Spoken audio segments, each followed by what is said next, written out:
Magandang buhay! Ari nga hot ng anak na palang aming inahin ay hindi ko ho namamalayan ay may lumabas na ho palang isa. Ay digar ni nangahaw, nag-abang na ako day na ay paniguradang may lalabas at yan na nga ho ang pangalawa ay kita niyo naman ising-isi. Bale ari nga ho palang umanak ngayon siya ay si Rosa. O di ba? Arte. Dahil nga ho wala pang nalabas ay pamihadong nagbidyo-bidyuhan na naman o kung ano-ano nang pinagagagawa. Ay digar ni nga hang naisipan ko ilalagyan ko na lang ho ng numero ay tingnan niyo naman ang nangyari.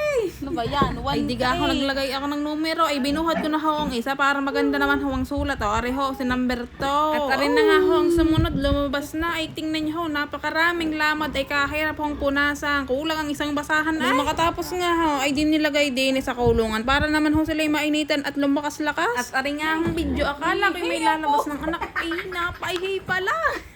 Ay tama ng tawa, lagyan muna ng numero o rin pangatlo, tuyo ng katawan. Makalipas nga ang ilang minuto ay hindi pa rin ho nasusundan. Ay di binidyo-bidyo ko munang inahin. Ay hindi yan ang inahin ha, huwag yan. Oh, talaga napagtripan yan. Ano ba yan? Kala mo siya umana. Dahil si Trinity nga hang may hawak ng camera ay di napagtripan na naman ho ako din eh. Kala mo siya human drone. Oh, sorry na eh.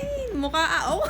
Sa kabibidyo nga ho namin, hindi na ari namalayan ay may lumabas ho palang dalubang magkapanunod. Aw, sabayan mo pa na rin, nakabalot sa inunan. Agad ko nga hong winasak para ho makahinga ang biay. Tingin ninyo naman ho, rin, pinagsama-sama din eh. Nung maggaruhan naman ay wagas. At yan nga ho, ako nagpabidyo-bidyo na naman. Ay tuwang-tuwa ho ako sa biik. Ay talaga namang napaka-cute kundi ko lambingin. Ay, habang wala pa nga hong nalabas ay di ari nagpagala-galang isa ay di binidyo ko ho. Oh, talagang nakapaglaro pa sa akin. At ari na nga hong iniintay ko ho, lumabas na magkapanunod. Yung isa nga lang ho, patay siguro ho dahil nung lumindol ng malakas din sa amin. At nung aari ko na nga hong lagyan ng numero sa likod, ay dinilagyan agad natin para siya may tanda. Ay tingnan nyo nga ho kami, nagpabidyo-bidyo. Ikakute oh. Ay, kinis pa ako. Tingnan nyo ho rin dalawang rin, napasarap sa ut-ut. Ay nakatulog na. At arin na nga ha, nagpabidyo-bidyo na naman ako dahil aalis ako mamaya. At papakita ko sa inyo yan, na ut-ut na ho sila para sila ilumukas. Ay syempre. Ay siya, dyan na ho muna kayo. Ako'y mangungumpay muna para sa baka. Salamat sa panonood. Bye-bye.